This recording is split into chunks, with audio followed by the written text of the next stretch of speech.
Okay, we're back. I just took a quick break. I made some tea. It's a little too hot, but so I can properly speak. But yeah, this should be a double header if I finish. If I don't finish it this episode, then I'll probably just not upload it as a double header, which is whatever.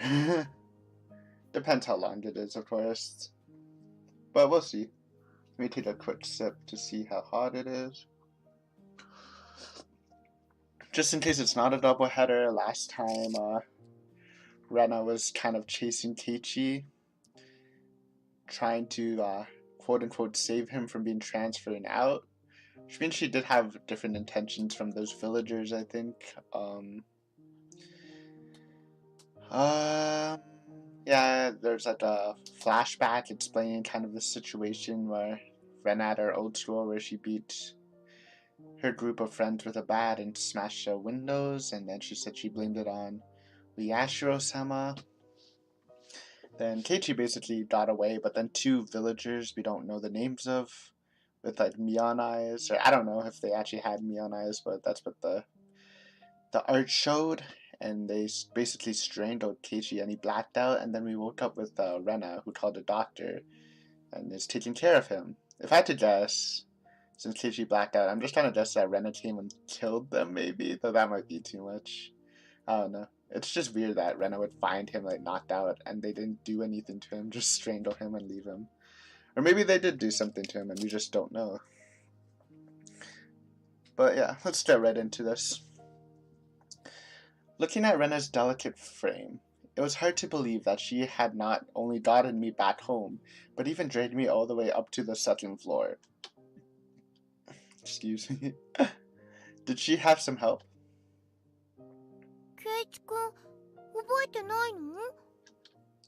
Rena appeared a bit surprised, but kept her smile.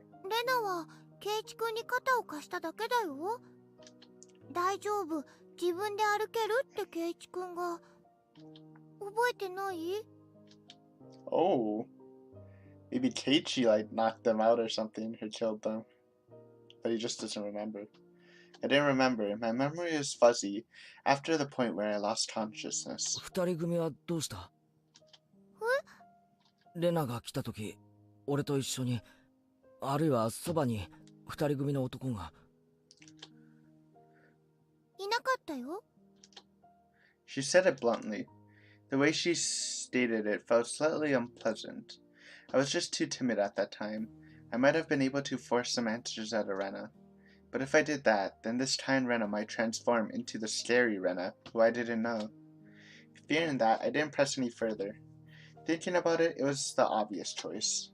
If both of those men were there, I don't think Rena would even have stood a chance.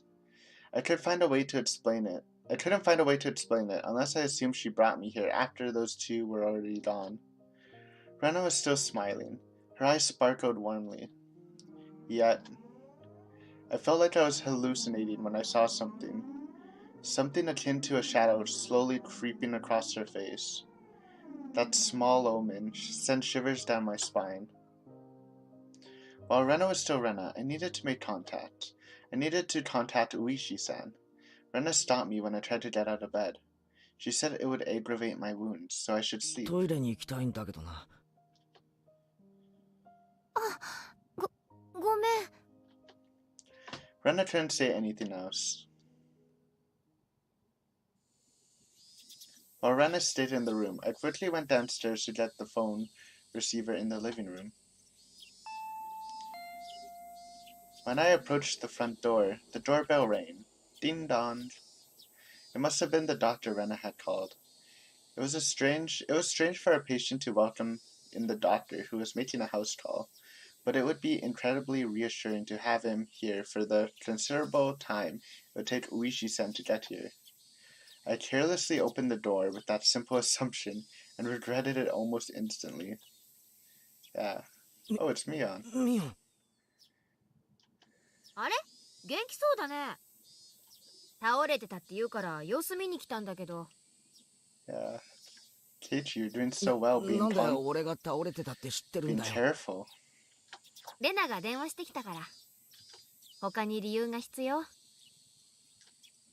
I understood why she would call a doctor, but why Mion too? Rena was descending the stairs behind me.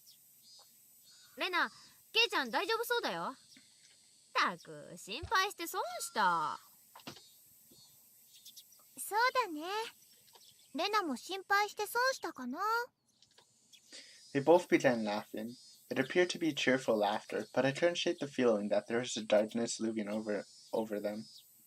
うわ、なにこの下駄箱。どうしてたの？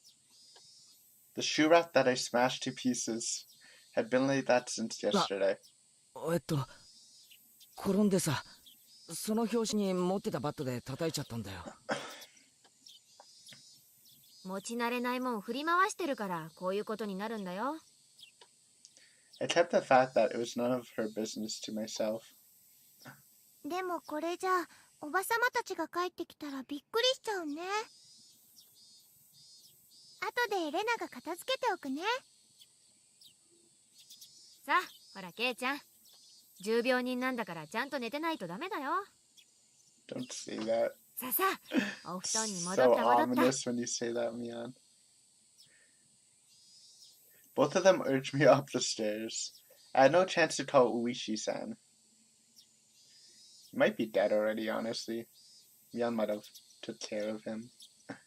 I was pushed into my bed. As it was the first time Mion had been in my room, she began searching around it intently. You know, it's kind of weird. Ever since not last episode, but the episode before that, when you, confessed everything to Mion and her reaction, I've kind of started to, not, she's obviously suspicious and she's done some evil stuff probably, but she's definitely not the leader, I think. Which is good. Which actually, it confirms that she's suspicious, but it makes me less, wary around her. Which makes, no sense, but I'm starting to like her better now. I don't know why. It's confusing. She fiddled around my room and was scolded by Rena. You can imagine how it went. It was uncomfortable having my room poked around, but the conversation was so benign that it was heartwarming. Hopefully they don't find the note behind the clock. Hopefully. During that innocent conversation, Mion said something as though it was perfectly レ ordinary. ナ、監督には電話した？うん。みーちゃんに電話した後すぐにね。すぐ来るって言ってたよ。Manager. That out-of-place word gave me a bad feeling. Rena called a doctor, then called Mion, and after that she called a manager? Who was this manager? Since Rena and Mion's conversation was so peaceful, it only felt slightly odd. 二人とも何の話をしてるんだよ。監督ってなんだよ。ケイちゃん知んないの？監督って言ったら監督だよ。映画の監督とか工事現場の監督とか。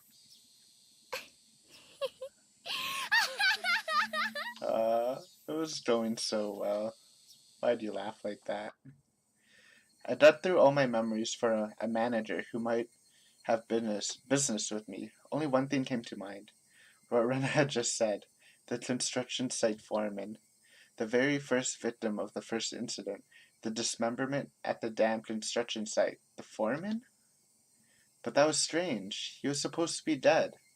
There's no way they could call him. お前らが何の話をしてるのかわからないよ。その監督が俺と何か関係あるのか？来るって言ったけど、うちに来るのか？ I asked one obvious question after another, but all the two of them did was smile coolly at each other. There's a huge difference between how the two of them appeared and how my suspicions were playing out. Slowly, I felt discomfort and panic welling up inside me. I couldn't understand what Rena and Mion were talking about. ケイちゃん、最近は野球に凝ってるんだよね。監督、それ聞いたら喜ぶと思うな。だから監督って誰だよ。監督は監督さんだよ。だから監督って誰だよ。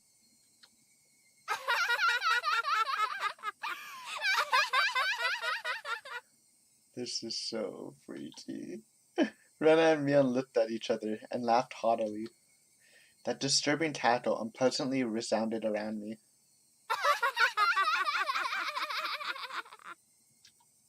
That laugh, long enough to be unsettling, ended abruptly. そうだ、監督が来る前に済ませとくかな。ケイちゃん、覚えてるかい？ Her face was laughing, but Mion's eyes told a different story. 覚えてるって何をだよ。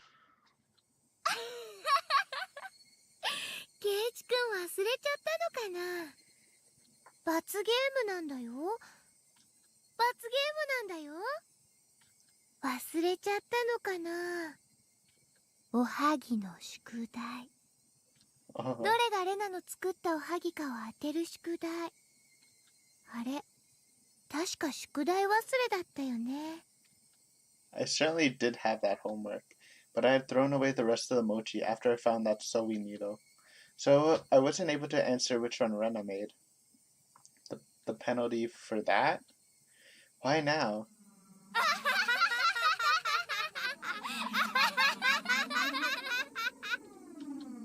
No doubt my question was written all over my face. Their answer to my question was that dry laughter. I could no longer make heads or tails of anything. I began to think that this entire day was somehow insane, strange, incomprehensible, being chased by Rena, attacked by strange men, the penalty Mion and Rena were talking about.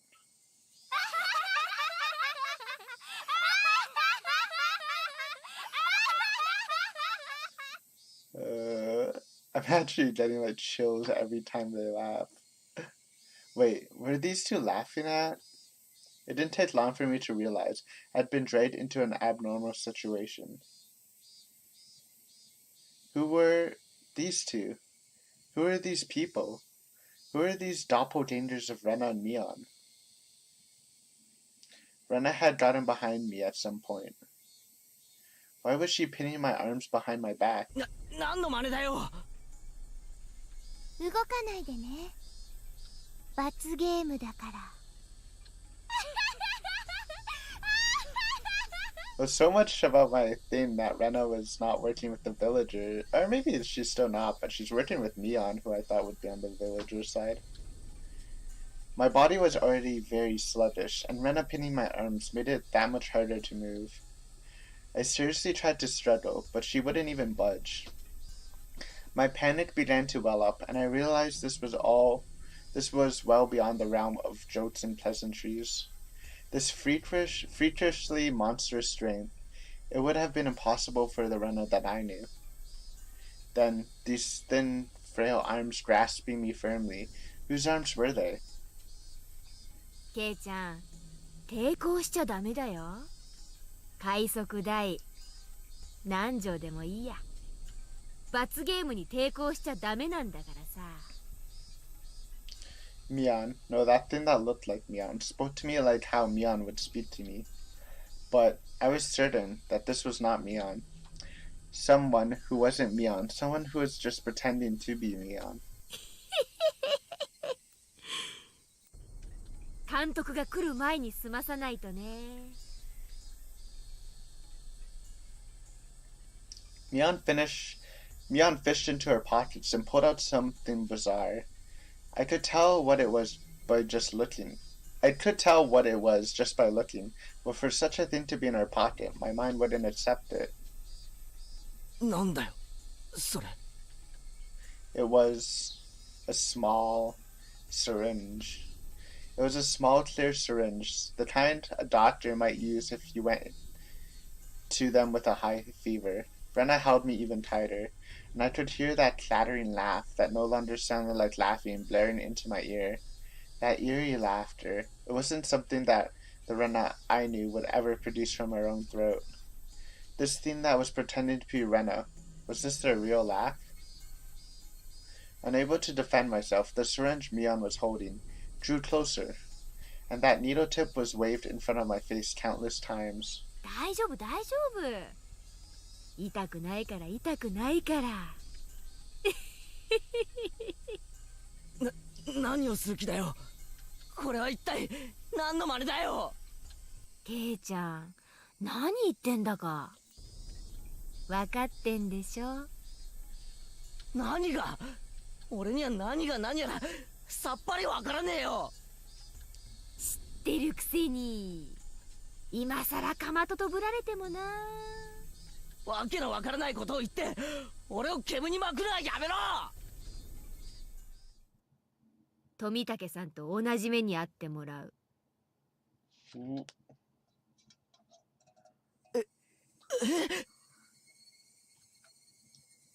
The same as Tomotatsu-san. I didn't really understand what she meant. What did that have to do with the ケイ syringe? チ君、とぼけてるね。うすうすは気づいてたくせに。Rena whispered into my ear, laughing as if to admonish me. But even the way she spoke was repulsive beyond compare. Plain dumb. Me? About what? What do you mean, the same as Tomotatsu-san? He knows about the みんな初め details, は right? ひき逃げされたものだと思っていました。ですが、意識を確かめるために近づいた警官はすぐに異常に気づきました。喉がね。ナイフとか？いいえ、爪でした。Nails? Nails as in fingernails? With those gouged through? That's right. Tomotatsu-san had clawed out his own throat with his own nails and died. There's no way someone could die like that. So then, for that to happen... 薬物を疑いましたが、そういう類のものは検出できませんでした。That's right. The police didn't find any drugs in Tomotatsu-san's system. 警察は富武さんの遺体から薬物は検出できなかったって言ったぞ。Gwat, gwat, gwat, gwat, gwat, gwat. The two of them laughed together with that sickening laughter. Of course they'd laugh. To assume that such a medicine didn't exist just because the police didn't know about it was completely foolish. Meaning, the drug that caused Tomotatsu-san to die in such a bizarre manner did exist? If Mion injected this into me, then what would probably be all the proof I needed? That would basically mean I'd end up the same as Tomotatsu-san, become hysterical, scratching out my throat in my last moments, and die. For such an outrageous drug to exist, for Mion to be holding it, and that I was about to be injected with it. At that moment, I did not feel there was any need whatsoever to question it. What kind of idiot, when he's trying to dodge a ball flying straight for his face, has time to think of a reason as to why it's flying at him? 観念しなって。んじゃ。Mion's action lacked any gravitas and made it even more terrifying. There was none of the ceremony like when someone is sentenced to death. There was no hesitation at all, as if she was brushing her teeth. Mion reached out with one hand and grabbed onto my chest. It felt like electricity had run through the back of my head and the entire world had gone dark. Did I stand up too fast? Or did someone hit me really hard in the back of my head? Having lost my sense of balance, I was assaulted by a wave of dizziness.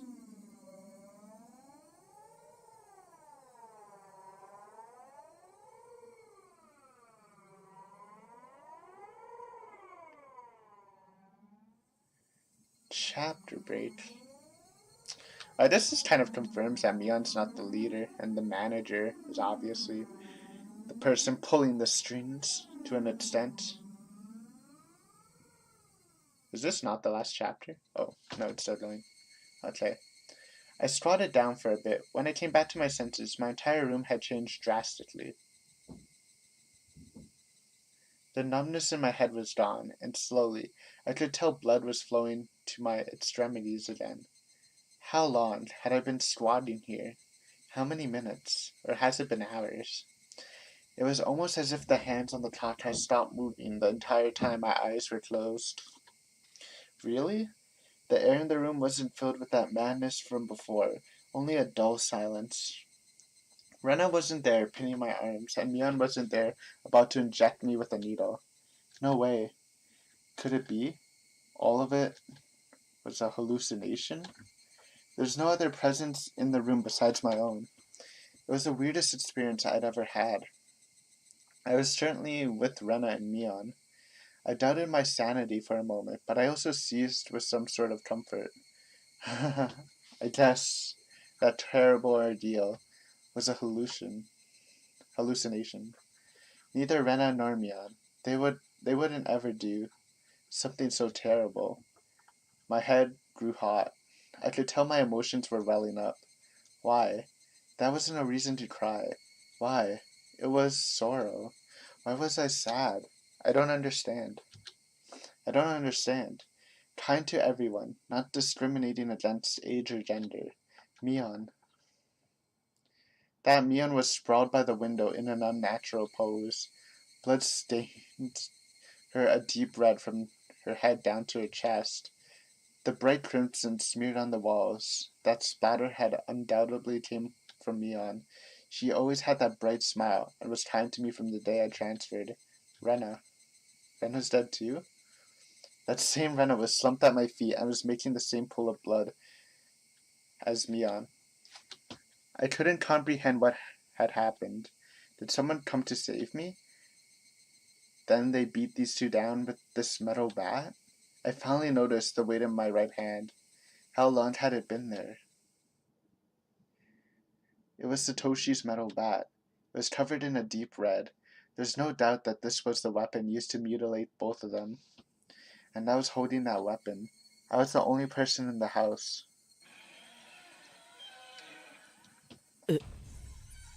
You off-screen killed them, Keiichi.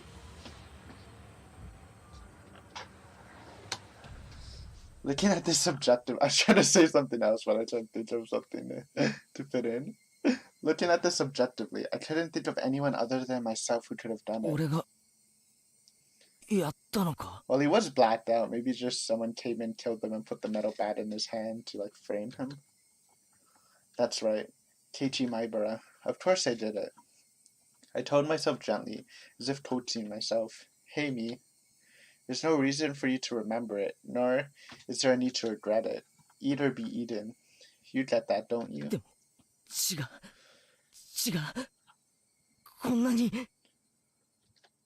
Neither Rena nor Mion had moved an inch. It wasn't just a split forehead and a trickle of blood, nothing that simple. The entire room was splattered with red, and that told me it didn't end with just 2 or 3 strikes. The depths of my mind were calm, but on the surface I was panicking and agitated. Calm down, Keiichi Maibara. What happened to your usual calm self? Come on now. Do like you always do. Throw your head back and take a deep breath. Come on. Once. Twice. Breathe deeply. Calm down. Calm down. I chanted that over and over in my head and relaxed.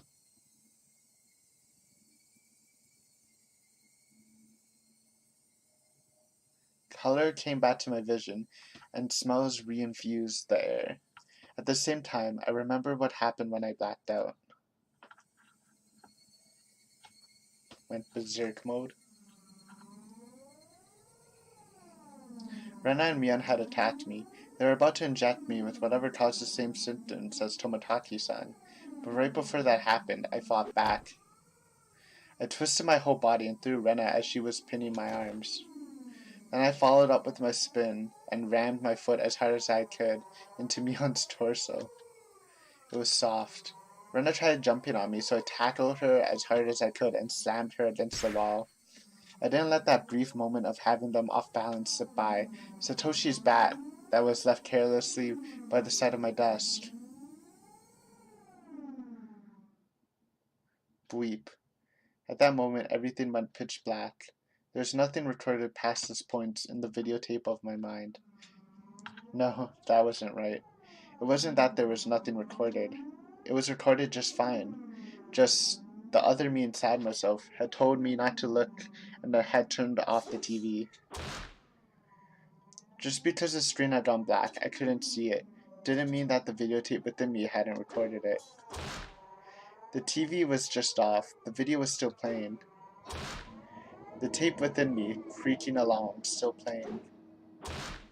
On the other end of that pitch-black screen, that horrifying video was still playing on. Compared to this, though, the scene right before my eyes, was still so difficult to take in.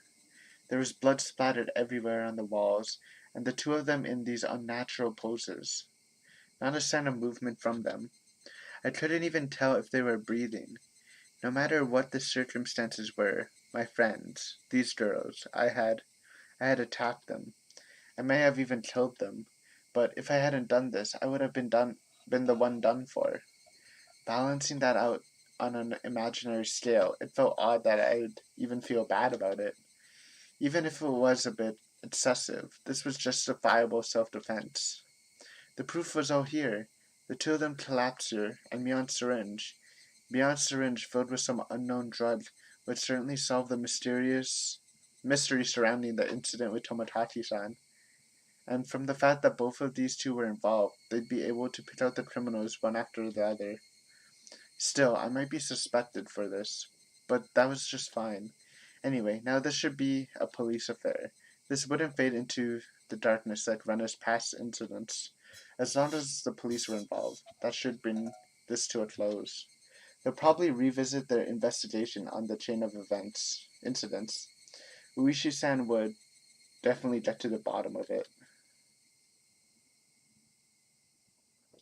Meaning my wish of not wanting to die, of wanting to know the truth, that would be fulfilled in its most basic form. It was all a matter of time now. The doctor Renner called should be getting here soon. I'll confess everything to him. I needed to contact Uishi-san. And the manager's still coming, right? Or he came and left. At that moment, I remembered. Besides the doctor, a manager had been called. There we go. It was easy to imagine that they were someone deeply involved with the incidents, judging from Rena and Mion's conversation. The ache in my chest, caused by the gruesome deed I'd done, dissipated rapidly. It was not over yet. This place was no longer safe. Stay calm, Keiichi Maibara. It's not over yet. I needed to live long enough to tell the police of this incident. At that moment, I felt like I heard someone's voice from outside. Since people were speaking, it must mean there's more than one person. Parents, maybe? No, there's Dawn, right? I moved the curtains ever so slightly and peered outside. It was a bizarre sight. About 4 or 5 grown men were all gathered at the gate. They very much resembled the 2 men who had assaulted me at the dam site today. Those 2 might even be among them. There was one person wearing a white coat, but he didn't look like a doctor at all. My gut told me he was in disguise, only posing as a doctor. That guy would probably ring the bell and get me to open the front door. Pretend to be a doctor to get me open the door, and then the rest of them would all rush in at once. At that moment, I saw the car parked behind the men, and my heart nearly skipped a beat. The white van. Oh, the one that almost hit him. No mistaking it. That van. The one that had tried to run me down. The man in the white coat entered the gate and headed towards the front door. The rest of the men hid in the bushes and watched him. I probably couldn't pretend that I wasn't home. Undoubtedly, they just break the window and enter. I needed to get out of here somehow. Then use a public phone to contact Uishi-san. Then meet up somewhere. First of all, I need a weapon. Then shoes. But before all that, there was one thing that I had to do. I had no intention of dying. I'd live and reveal the truth about this nonsensical curse of Oyashiro-sama. But what would happen from here on, regardless of how determined I was, may bring about my demise. And that was why. There was one thing more important than getting out of here right now. Probably recording in that note hidden behind the clock. I needed to get that clock out quickly and take down the note hidden behind it. There we go. Damn it. The tape was sticking to it fast. It'd be fine if it was torn a little. I opened up the slightly torn note and began writing another passage with a ballpoint pen. If I wasn't able to inform Uishi-san, then the only thing I could rely on was this note. I never thought a piece of torn, college-ruled notebook paper could be this reliable before. I had no time. I'd only write what I knew right now. I needed to leave some sort of information that would lead them to uncover the truth. Rena and Mion are conspirators of the perpetrators. This was an undeniable fact. I still didn't want to believe it, but it was a fact. Anyway, I leave all that information that would help lead them to finding the perpetrators. There are 4 or 5 adults, maybe more. They have a white van. This was everything I was able to see from the window. There may be more. Also, there's that unidentified person known as the manager. To begin with, the term manager didn't even mesh with Hinamizawa at all. If they were going to include the managers from the past incident, then the only one is the construction foreman, the victim from the first murder. The very first victim in the chain of incidents. Killed in a lynching, his body divided into 6 pieces. His right arm was never discovered. The police should have confirmed that death, but Rena and Mion did both call him manager. They said manager. They wouldn't use that term to refer to someone who was dead. The police would never even conceive that someone who was deceased could be involved. Could that be some sort of oversight? I didn't know. But even if I didn't know, it could be a big hint for Uishi-san. That's right. They needed to start fresh from the first incident. It wasn't just a simple dismemberment, but the start of the string of mysterious deaths that would follow. So then, there must be something hidden there. Please reinvestigate the victim from the dismemberment incident. He's alive. His death should have been established after an autopsy. Logically, you would think as much. But was that really the case? Could it have been some sort of ploy that they were able to deceive the police with? I shouldn't jump to conclusions, but he may still be alive. I had no time to ponder that right now. Oh yeah, there's something even more important I needed to write. Tomotachi-san's death was from an unknown drug. That's right, that drug. It was an irreplaceable piece of evidence. No doubt. Just by having this, everything would be uncovered. I couldn't just leave that vital clue lying on the floor. This syringe is proof. Writing that down, I stuck the syringe to the back of the clock with plenty of tape. Yeah, that's smart. Unless I find it. So it absolutely would not step up and fall to the floor. Floor. Firmly. Firmly. Ding dong. The bell rang. They were here. I couldn't write any more. But even still, there's one last thing that I had to write. I have no idea why it has become like this. This may be the closest thing to the truth out of everything I wrote on this note. If you are reading this, then I'm probably already dead. Though you may or may not find my body. If I was going to write out everything that could happen, either dying from the curse, or being demoned away, you, who are reading this, please uncover the truth. That is my only desire. With this, my last will and testament was complete. It wasn't certain that I was going to die, but it was my final plea, just in case. I folded the note, stuck it back onto the back of the clock, and returned the clock back to its usual spot. I couldn't help but pray. Uishi-san, if something happens to me, I leave the rest to you. I think Uishi-san's evil. But maybe he's not. Maybe I've been overanalyzing it. After that, I gazed down silently at Ren and Mion. Honestly, I kind of like just overlooked Ren and Mion dying, because that's pretty shocking, but Keiichi was going over it fast, so I was. But yeah, I mean, see ya. No, I like them. They're cool characters, but good job, Keiichi. I think that was the right thing to do. Obviously. Rena, 俺 Mion. みんなのこと本当に友達だと思ってたんだぜ But why did it end up like this? I never had any fun in my previous school. I only worried about standardized test scores, about if the school I hoped to get into was where I really wanted to go, or a safety net. That was all I talked about. It was a dull life. The people I called friends were also my rivals in studying, in competitions, in personal records, and standardized test scores. Everyone here taught me how unhealthy that lifestyle was. This month was really fun. Making a fun fuss over lunch, making a fuss over the club, making a fuss over the festival. This is making me sad. I get sad so easily. Rip. The good old days. Something hot began dripping from my face.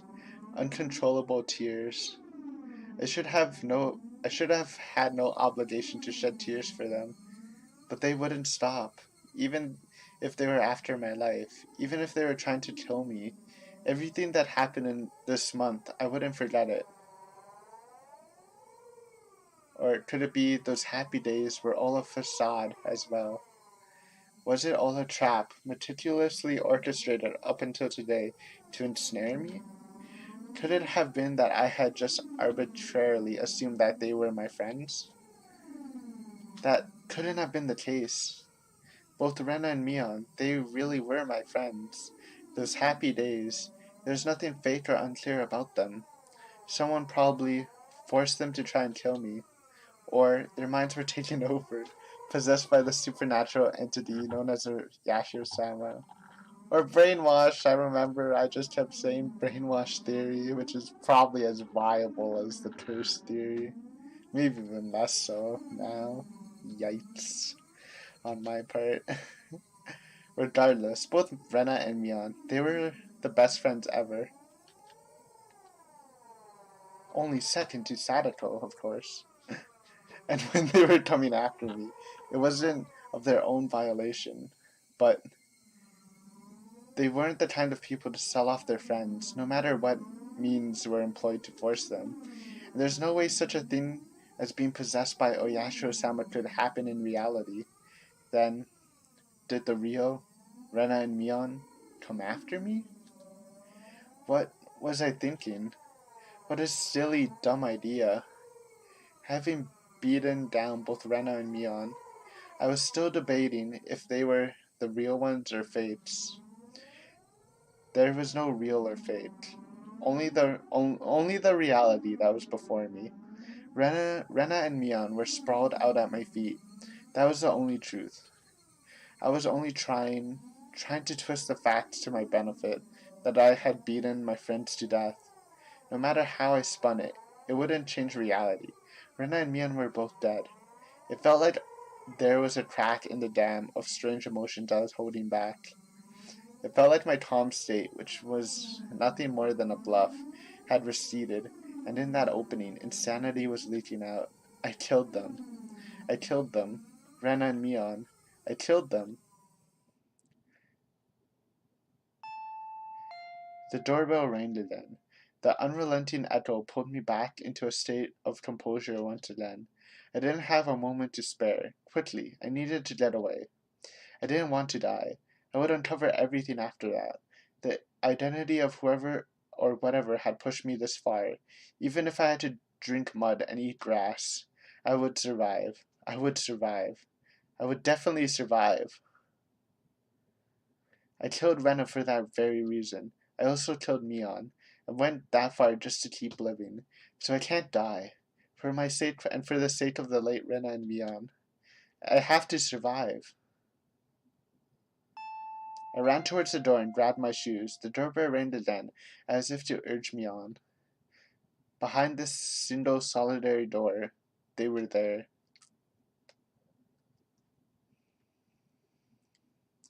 Keeping quiet, I headed towards the kitchen, headed towards the back door.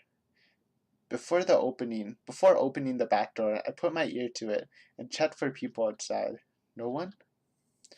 After I put on my shoes, I opened the door slowly, so as not to make a sound.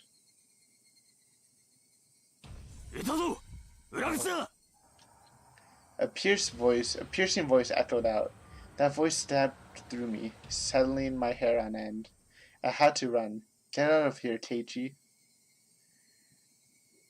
One after the other, I felt stuff like rationale and intelligence, those things you use when you have time to spare, spill out of me. I didn't feel any pain from the branches scratching my arms and forehead.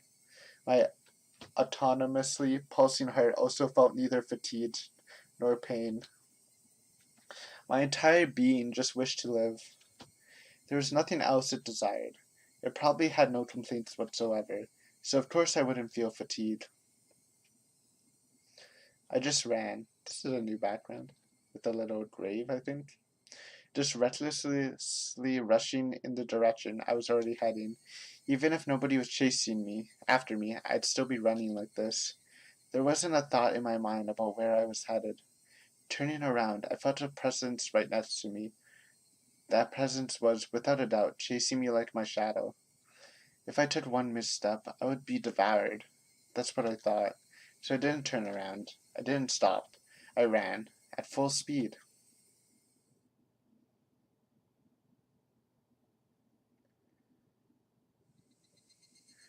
Quack, quack, quack, quack. That was the chirping of the Higurashi, telling me it was evening, trying to tell me something, and then I finally heard it. The wailing cry of the victims who didn't make it. Would I be joining them? Quack, quack, quack, quack, quack. Only the Higurashi knew. They knew everything. They definitely knew. So I ran towards where I could hear more of the Higurashi's chirps. But the farther I ran, the farther away their chirping became. I couldn't get near them. Why are you all running away? Was it my fault? Was I the one to blame? Then I'll apologize. I'm sorry. I'm sorry. I'm sorry. I'm sorry. I'm sorry. I'm sorry. I'm sorry. I'm sorry. I'm sorry. I'm sorry. I'm sorry. I'm sorry. I felt that only the Higurashi knew.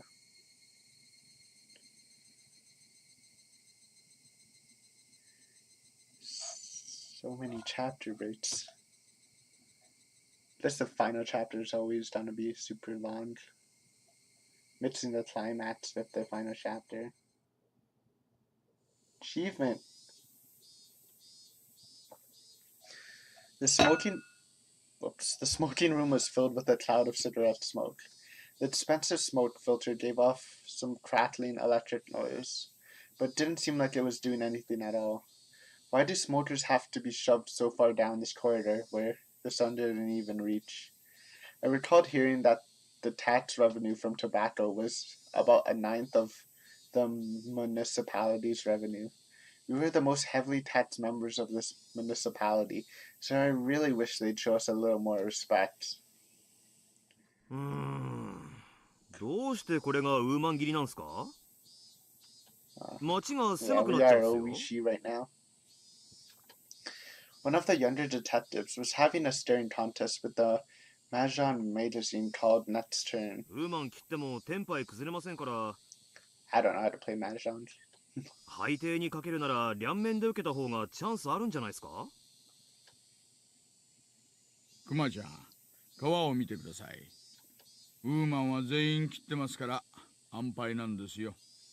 終盤で K 点に走った誰かがダマで待ってたら嫌でしょ。 The kid let out another groan, put out a cigarette, then took out another one. 納得いかないっすね。わざわざ自分で当たり牌減らすなんて。ちなみに海底で当たり牌出しても論しちゃダメですよ。え、どうしてですか？ Just then, I heard a voice coming from down the hall. 大石さん、いますか？一般の方から凱旋です。ありゃ、こりゃどうも。Bro, I want to trust you, ちょいと Oishi, 失礼。 but I just don't feel it. I feel like you're evil. どうして論しちゃダメなんすか？あ、待ってくださいよ、大石さん。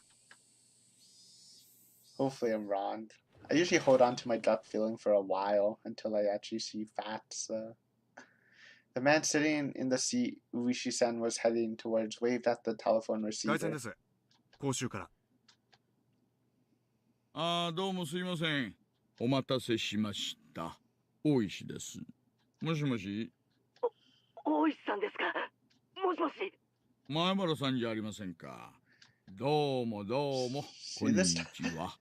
I don't know. From the tone of Maibara-kun's voice, I already knew he was in a predicament. This was the first time Maibara-kun had phoned me, and he was calling from a 落ち payphone. 着いてください。何がありました？ His voice was erratic over the line. He had completely lost his sense of composure. After checking that nobody else could hear, I prompted him in a hushed 何 tone. があったんです？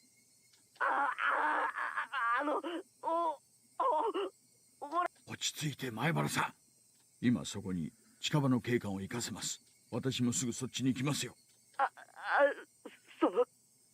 多分無理です。 His voice was quivering and hoarse. He wasn't surrounded by people even as he was making this call, was he? 前原さんは今公衆電話からかけてますよね。どこの公衆電話ですか？ There was no other sounds besides Maibara-kun's voice. It had to be a phone booth. I scratched out a note and thrust it at my colleague sitting across from me. Hinamizawa, phone booth. He understood it quickly and hastily started on the internal lines. 落ち着いて前原さん。今どういう状況なんです？ It was best practice to avoid flustering someone panicking, but this was an urgent case. Maibara-kun didn't just get away and then call me. He was in the midst of something dangerous right now. But yelling at Maibara-kun right now would just needlessly cause him to be even more frantic. Maibara-kun wasn't just calling to seek help. He was trying to tell us something more than that. And whatever it was, if I didn't get it from this call, I was certain there would never be another chance. My colleagues pushed a note in front of me. There's only one booth in Hinamizawa. A patrol car is on the way. 5 minutes. かかりすぎです。警らには何人乗ってます？ 2人です。 Not enough. If it was as I imagined, there were likely quite a few people surrounding Maibara-kun. 5 minutes was too long. 南沢の駐在さんには電話しました。定時巡回の時間です。家人は留守で連絡不能。そう。クマちゃん、車を回してください。了解っす。もしもし、おじさん。もしもし、大丈夫です。ちゃんと聞こえてますよ。There was something wrong with Maibara-kun. That wasn't a normal coughing sound. Vomiting? Or was it blood? Had he already been attacked? Was he injured? 前原さん、今そこに警官が向かってます。2、3分で到着しますから、なんとか持ちこたえてください。もしもし、聞こえてますか？前原さん。I could hear on the other end of the line that he was having a coughing fit. The worst possible situation popped into my 前原 head. さん、犯人は誰です？何人なんです？俺も最初は人間が犯人なんだと思います。 I couldn't tell if that was a cough or 大 vomiting. 丈夫ですか？前原さん。犯人は人間なんだって。お社様のたたりなんかないんだって。ついさっきまで。だけど、やっぱり。It was an intense bout of coughing, then vomiting. やっぱり、お社様ってのはいるんだと思います。いや、今。前原さん、どうか落ち着いて。なんかさっきからおかしいと思ってたんです。ずーっとつけてくるんですよ。走っても走っても走っても走っても影みたいにぴったりくっついて、だけども少しずつ俺の背中ににじり寄ってくるんです。前原さん、そいつは今ひょっとして前原さんの後ろにすぐ後ろに。お願いです前原さん。怖いのはわかります。ですがお願いです。あなたの後ろに誰がいるんです？振り向けるわけないじゃないですか。振り向いたら俺。怖いのはわかります。でも教えてほしい。ちょっと振り返るだけでいいんです。前原さんの後ろに誰がいるんです？ Right after I said that, I could hear him vomiting intensely. What followed was a nightmarish sound. 前原さん、あんたまさか喉を引っかいてたりはしないでしょうね。There was no answer, but I could hear something like scratching. There was a bang, as if something was being hit. Mybra-kun had probably dropped the receiver. I could hear groaning and vomiting over on the other end, and a repeating abnormal noise. もしもし、もしもし、前原さん、もしもーし。 I knew how far away my voice would sound on the other end, but I couldn't help but shout. At that moment, I heard whispering coming from the other end. I couldn't tell what he was saying. From the way he was saying it, was he talking to himself? Or was he talking to someone there? もしもし、前原さん。 Rather than whispering, it was some kind of mantra he was chanting over and over. I focused my senses, trying to pick up what he was saying. What was he repeating? What exactly? Beep. Suddenly the line went dead. Did he use up his time? It was because it was a payphone. It was because it cut out so abruptly. The last thing he said came out so clearly in my mind. おいさん、車は OK っす。おいさん。ごめんなさい。おいさん。That's what he was repeating over and over. He said, "I'm sorry." I had a gut feeling. There's no longer a need to hurry. I could hear the chirp of the Higurashi spilling in from the open window. Tweet, tweet, tweet, tweet. I should have been able to hear them this entire time. I just wasn't paying any attention. Why did I focus on them all of a sudden? Tweet, tweet, tweet, tweet, tweet. Were they trying to tell me something? Only the Higurashi knew. That's how I felt. What the heck? Is that it? That feels like an ending. That was so abrupt, though. Oh, maybe not. June 1983. In Hinamizawa, a remote village near Shishabone City, there is a murder involving 2 female students. The suspect is Keiichi Maibara, age 14. The suspect called over his 2 female classmates, Rena Ryuju, Mion Sonozaki, to his house and beat them to death with a metal bat. The scene of the crime was the suspect's room on the 2nd floor of his house. The inside of the room was covered with a significant quantity of splattered blood, and there were signs of a struggle with the victims. In addition to the scene of the crime, the entryway, living room, and kitchen all had traces of a struggle. That's probably the people searching his house. At the entryway, the shoe rack and wall had evidence of being impacted by a strong blunt force. It is believed to have been the same bat as the murder weapon. Having no traces of blood, it is believed the destruction occurred before the murders. There is a possibility that the suspect overpowered his victims to keep them from fleeing. In the living room, the rug had been pulled back, then thrown aside. It's hard to believe that this had a connection to the struggle with the victims, and thus the reason for this remains unknown. Can we see that again?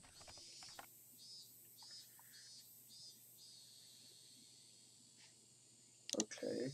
In the kitchen, the garbage bag was torn apart and its contents were spread out on the floor. Garbage was strewn about in the surrounding area, and handprints believed to belong to the suspect were discovered. It is believed that the suspect had for some reason taken out the garbage and struck it with his fists. The reason for this remains unknown. In addition, there's a note stuck to the fridge. The words, "Was there a needle?" were written on it. The meaning behind this remains unclear. Just in case, the garbage was searched, but a needle was not discovered. Though the garage door was functional, it had been left over ever since the suspect moved in. The garage door was found closed. The suspect's fingerprints were discovered on the garage door. The reason behind this remains unknown. The suspect fled the scene of the crime. However, a patrolling officer, Hinamizawa local PD, found the suspect collapsed inside a phone booth. At the time of discovery, the suspect was unconscious in critical condition. He was rushed to the local hospital for treatment, but did not regain consciousness and died 24 hours later. The results of the autopsy indicated the immediate cause of death to have been hypovolemic shock. It was determined that the suspect had clawed out his own throat with his fingernails, and the resulting bleeding caused his death. With the similarity to the death of Tomotaki-san the prior week, the police believe there to be a connection and have opened an investigation. However, due to the wishes of the local authorities, it will be a confidential investigation. Due to the abnormal nature of the death, it was suspected that drugs were involved, but as with Tomotaki-san, no traces were discovered. What prompted all this remains inexplicable. As such, the case is being treated as an act committed on impulse. However, with several accounts of suspects' bizarre behavior leading up to the incident, it is possible that this was premeditated. Separated from his group of friends, isolation, inexplicable behavior. Several days before the incident, the suspect began carrying around a metal bat. The suspect was observed displaying aggressive behavior, as well as talking to himself at school. His classmates have actually heard portions of what he was saying. 2 days before the incident, the suspect declared to his parents the possibility of his death. Due to these circumstances, the police have begun an investigation on the possibility that this crime was not committed on impulse, but instead was planned several days in advance. Afterwards, a note was found in the suspect's room that he had written himself. The note was written on 2 sheets of B5 college ruled notebook that had each been torn in half, as if trying to conceal it. It was stuck hidden behind a clock on the wall. The contents are written in the appendix. The police believe it to be strongly related to the incident. The police changed their line of investigation based on the possibility that the suspect was involved in some sort of incident himself. However, no further clues were found, casting doubt on the credibility of the note. Was the crime impulsive or premeditated? With the situation unclear and no further developments, the case has been labeled as unresolved. However, the following year, suspicion arose regarding the nature of the note. The note was not written on 2 halves of B5 paper from 2 separate sheets, but was originally a single sheet of B5 paper. In order to erase several lines from the middle, someone had torn them out. Judging from the size of the letters, the missing section is estimated to be 2 to 3 lines.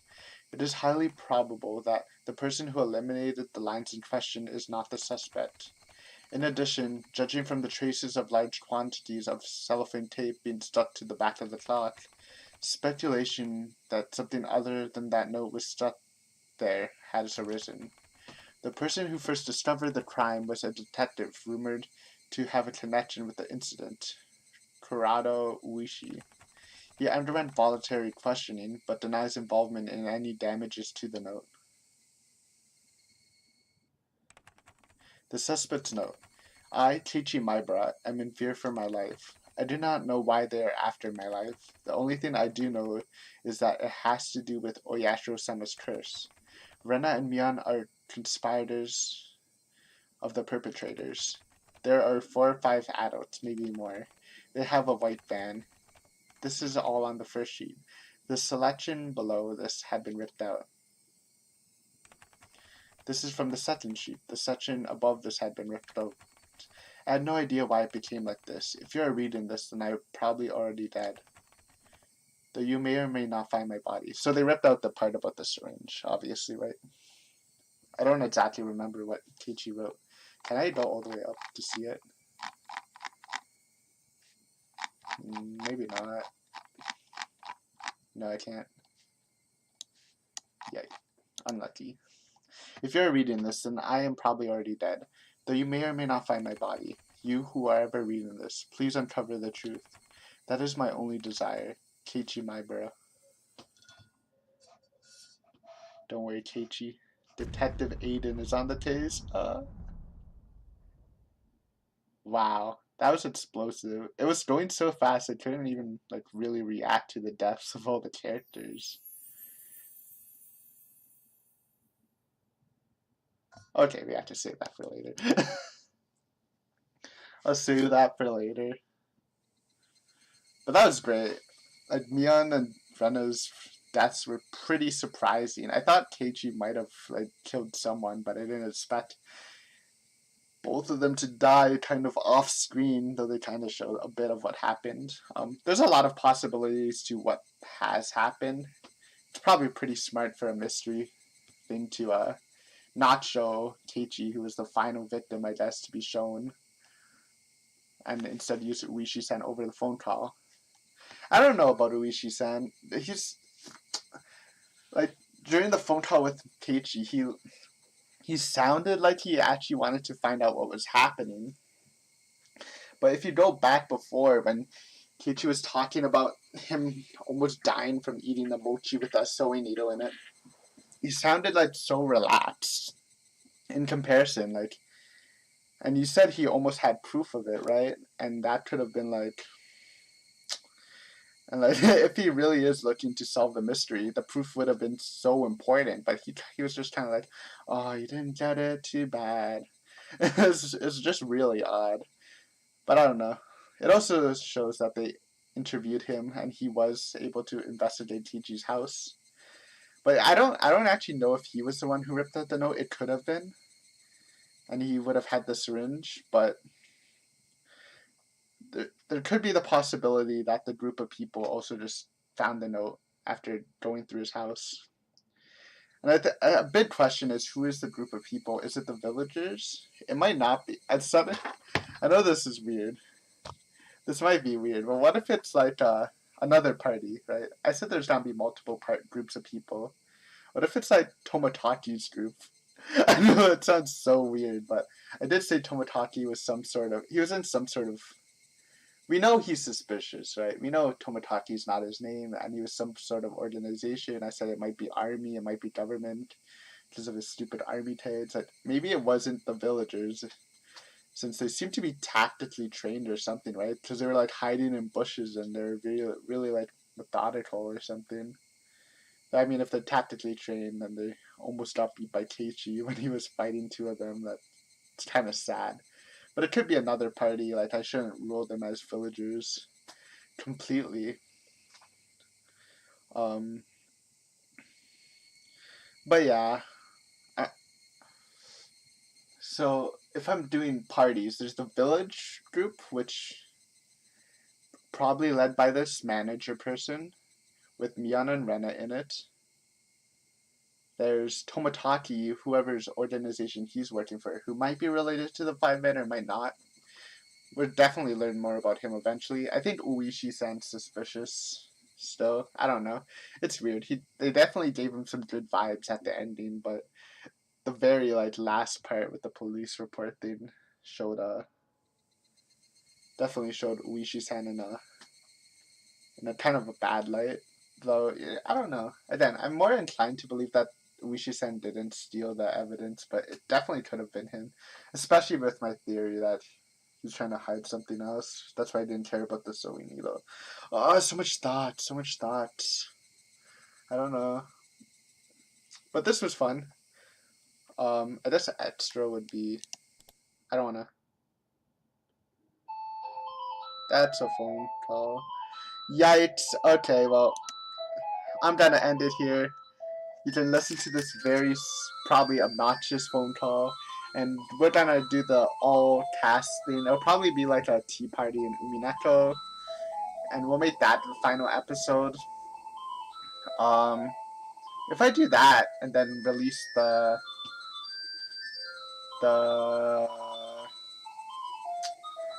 and I managed to release. Oh my god, this fucking. It's actually the worst ringtone ever. It's freaking sucks we even need a home phone because I live in a condo, so you have to buzz people in. It's actually horrible. So maybe the plan is we don't release this on Friday. And we just make a week-long thing where we do release this on Monday. Wednesday we do the all cast review. And Friday I should have at least the discussion, which won't be my theory video. That'll be maybe a bit later, because I still have to write my theory sheet and think about it a lot more and review stuff. But the discussion's more like just kind of a review of the book informally, if you've watched any of the other discussions I made. But yeah, thank you for watching. This was great. This was awesome. A very intense climax. Like, it was non-stop action that I couldn't even really like react to anything because it just kept going and going and going. So, but yeah, thank you for watching. This has been amazing, and I'll see you for the extra cast thingy next time.